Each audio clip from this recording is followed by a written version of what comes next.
Susan Richards from New North Greenhouses, and today we're going to talk about tips for successful summer planting.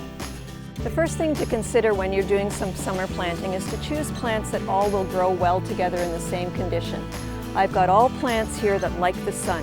So if you're mixing plants for sun and shade, some are going to be happy, some aren't, so make sure you get the right blend of plants.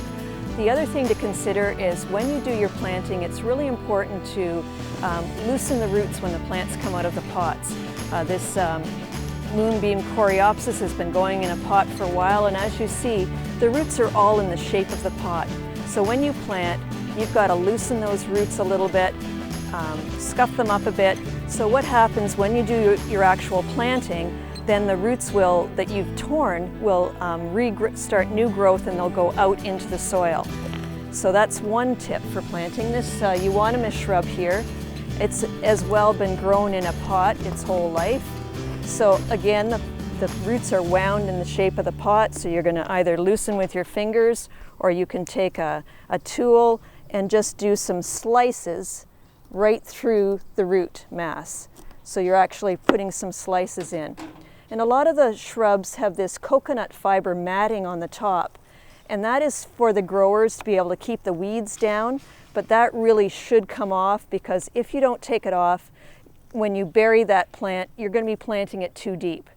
The other really important thing is the number one reason why we see plants dead is they are planted too deep. They should be only planted to the top of the root ball, not soil mounded up around the stem of the plant. That's a sure way to do damage. And if you are mulching, then you want to be planting an inch or so higher and just bringing the mulch up to the top of the crown of the plant and very lightly around the crown. That's very important. Another thing to consider is plants need food just like people do, so when you do your transplanting, you should have some transplanting fertilizer on hand. There's two types. There's liquid fertilizer. This is a concentrate that you're going to follow the directions and mix it with water and soak it in around the roots of the plants when you do your planting. Or there's granular transplanting food with bone meal and other nutrients in it. And this one you're going to take a handful and scuff it into the bottom of the hole. Take another couple of handfuls, mix it into the soil that you're going to be packing around the roots.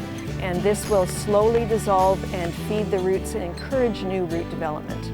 Just remember, for summer planting, if it's too hot out for you to be comfortable, it's too hot to be planting.